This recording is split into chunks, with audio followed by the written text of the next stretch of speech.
Hello everyone, welcome to the review of a BMW 2 Series Gran Tourer. So this is the Gran Tourer, is the 7-seat version. So as you can see on the back, it's stretched out a little bit. You also got the Active Tourer, which is slightly sloped at the back. That's a 5-seater. So this is the 7-seater version. The edition I have here is a 2016 model. It's a Euro 6. It's a 218 diesel M Sport, so that's why it's slightly sportier looking, as you can see. Lovely stance, isn't it? So this one's actually got the 2-litre diesel engine, which is, as you'll see from my drive that's coming up, absolutely the sweet spot in the range. I know diesel is not very popular right now, but the 2-litre diesel underneath here is the sweet spot, I gotta say. So let's have a look at the design of this car. So it looks fantastic, doesn't it?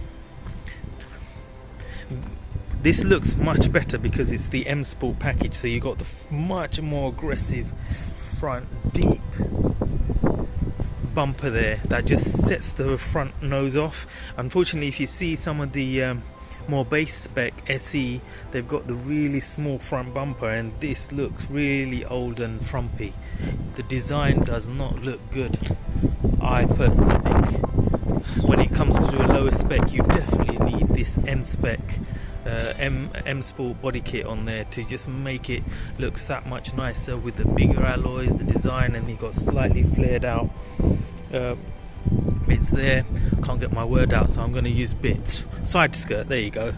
Right, so as you can see, that all just sets the whole design off. How much of a difference does a front bumper make, eh? Imagine. Otherwise this car, I just think, is ugly without it. But having said that, look at it, nice and aggressive, fantastic aerodynamic design. Everything has a purpose, so all these swoops all lead in here, and then even the design of these, fantastic to lower the road noise and make it as fuel efficient as possible. And in terms of the overall look, the stance is very good, isn't it? Typical BMW stance, where it's like haunch to the ground there. And I like how this flares out a little bit, just to give it that wider look.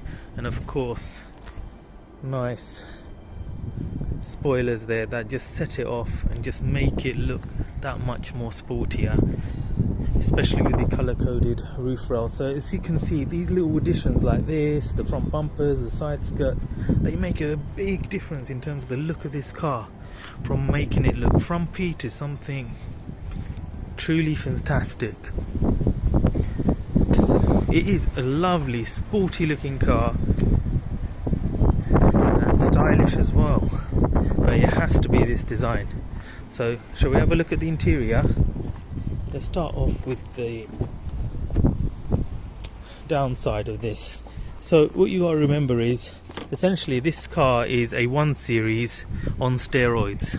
So as you can see, although this is nice full width seats, these are generally just for kids. These are booster chairs, you don't want to get adults in there.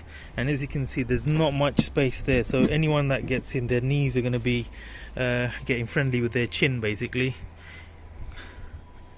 You need to be from a circus if you want an adult in here for very long. But young kids under the age of 7, they should be more than comfortable enough in the back there. There's even cup holders and everything. And you've got nice big windows, so they'll get good visibility outside. They won't get road sick or anything like that. And then as you can see from the middle row, you got plenty of space, and these seats are on runners that are on plinths, so you get your feet in there. 6-footers will sit here nicely because the roof is nice and high. You get 3 adults in here at a squeeze, obviously, because it's not the widest car. Remember, it is based on the 1 Series. It's slightly stretched out 1 Series, so it's not the widest car in the world. And if these seats look familiar, it's because it's sister car is the the Mini. Obviously BMW own Mini, so it's not a surprise. So if these seats look familiar, you'll find them in the Mini Countryman and Clubman. So, but this is a far better looking car, and you can see it looks fantastic with a cream leather interior, and you got the mood lighting there, and then all these little extra gubbins for if you want to put a picnic table or you want to put a DVD player, etc. But all the quality is nice. Even in the back, you know, a lot of cars nowadays they scrimp on the quality, but it's lovely, good quality all round. All the leather's nice. This car has done over 100,000 miles, and look at the quality, the wear and tear on this. Now you know how much good the material is, the workmanship from BMW. Got to give it to them. And one thing about the Germans, they use good quality carpets. So these are nice thick pile carpets that are easy to clean if they get dirty, not like the cheap ones you get on French or Fords and things like that, where gosh, once you get dirt in there it's hard to get out. Let's have a look. Look at the interior. It is a special place to sit. Look at that, lovely. And I love this M Sport steering wheel. You have to get this M Sport steering wheel. It sets it all off. And this car is obviously keyless. It's fully loaded, this one. It's got all the electric windows, electric mirrors, collision warning. You've got sat nav, reverse camera, park assist, and you've got on here, look at that, very fancy, isn't it? Look at that. You got head-up display, anti-collision, nice dark roof lining to accentuate the sporty feel, but lovely seats, excellent quality, proper leather. And the good thing is that these come out, so if you wanted extra bit of under thigh support, it's perfect.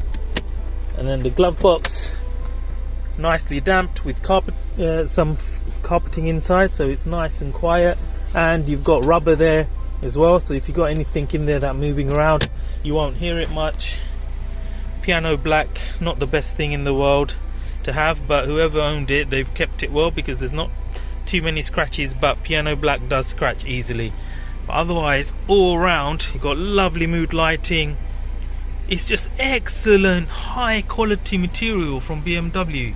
So Mercedes may do a better design, but they are nowhere near the quality that of materials that BMW use. Everything just exudes excellence and the highest quality.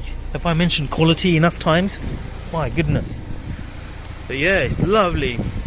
Nice supportive seats. One thing I would say though is that these seats are not very wide, so if you are slightly larger you may find it a little bit uncomfortable, but otherwise these bolsters are lovely. They hug you nicely, and it is heated and perforated, and it's proper leather, so it's not the Artico leather and stuff you get in the Mercs that rip after a couple of miles. So let's go for a little drive, eh? So acceleration wise, this thing goes like the clappers. Wow, this is nice and powerful, I can tell you that. The diesel engine has fantastic grunt, and no one's passing you off the traffic lights. Well, not unless there's another one of these around, but oh wow, I am hugely surprised by the responsiveness of this 2-litre diesel engine. Very good indeed. And in terms of visibility, it's really good. Big windows, big mirrors, and of course it's a lovely place to be. Nice clear dials, and these seats are super comfortable and responsive. They are a bit narrow, mind, but oh, I can't complain with the comfort levels. If you're someone of my shape, for example, it is absolutely divine. And the car feels rock steady, and it's got that Germanic heavy feel to it. So it's not the heavy cumbersome, but you know, you get that surety of the car being hunkered down onto the ground and nothing is gonna blow it away kind of thing, that. And the steering, as with most BMWs, nice and responsive. If you're used to your Japanese cars, obviously it feels a bit heavy, but for me, I'm very used to these Beamers and Mercs, and it drives fantastically with superb accurate steering, nicely weighted. Wow, as you can see, I really like this car. Lovely, lovely, fantastic drive. Let's go for a final review. Wow, what a lovely car. Fantastic drive, super smooth. One thing I forgot to mention about it is that in the diesel, when you're inside, it's so well insulated, you can't really hear it much. It's fantastic. Yeah, and also with these slightly larger wheels, yes, granted, they do make the ride a little bit firmer than the SE model with its smaller wheels, but then like I said, they look frumpy. But the good thing about these is that they're not too low profile, so there's still enough to give the nice sporty look, but enough give in the profile in the tyres to give that nice gentle sporty dynamics, but without hurting the small of your back. Of course, these are available also with the adaptive dampers, so if you can try and source one with adaptive dampers, then even better still. Yeah, so in terms of reliability, these are actually very reliable in terms of the 2 litre. Some of the 1.53 cylinders do suffer from chain issues and some electrical glitches, but generally what I found with these 2 litre ones is that they're rock solid. The previous owner has done about 70,000 miles on this car, and he's done nothing other than general maintenance, and that's it. There was a recall for EGR cooler that was done for free by the main dealer. Otherwise, servicing is very cheap. A normal oil and filter service with condition check is like under £220 if you book it online. And like I said, the sweet spot is the 2 litre, and with diesel, and if you can get the M Sport package, it just makes the car look, bodywork wise, that much more elegant. But in this car, generally just try and go for like the highest engine you possibly can afford. I would really avoid the 1.53 cylinders. They sound really bad and they really struggle on motorways and don't give you the fuel economy that you need. So if you're going to do a lot of motorway driving, get the 2 litre petrol or diesel engine if you can. And of course, it goes without saying, if you do a lot of town driving, then don't bother with the diesels, because you're going to have problems with the DPF. Otherwise, this is a lovely car. Its competitors are like the B Class, you've got the C-Max, the Audi, was it Q3? Something like that. But this car, lovely.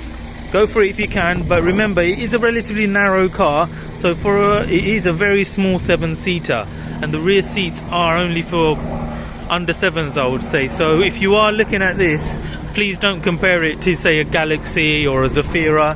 That's not what it's intended for. It's a narrow car that's stretched out 1 series basically.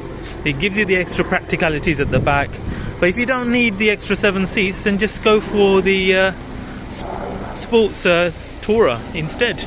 It's a slightly smaller, but because of its narrow nature, the benefit is that it's really easy to park, it's really good to drive. Well, as you can gather, I really like this car. So if you're after an executive 7-seat, small 7-seat SUV, get this one, but make sure it's M Sport and make sure it's at least a 2 litre engine. Anything lower, those engines are rubbish basically, let's be frank. Okay, interior quality fantastic, reliability is actually very good. Just keep up your maintenance, and these have really long maintenance intervals, but don't scrimp on the annual service though, mind, even if that is the case. So is it more reliable than the Merc? I have personally found it to be so. Is it as good looking as the V-Class? That's relative. I think in the sports mode it looks much better. In a basic spec versus basic spec, the B-Class does look better. And interior wise, the Mercedes looks nicer and more special to be in, but in the interior quality is superb. And if you want a family car with a sporting dynamics and one that pulls you along so nicely, you can't go wrong with this one. Don't look elsewhere, just get this.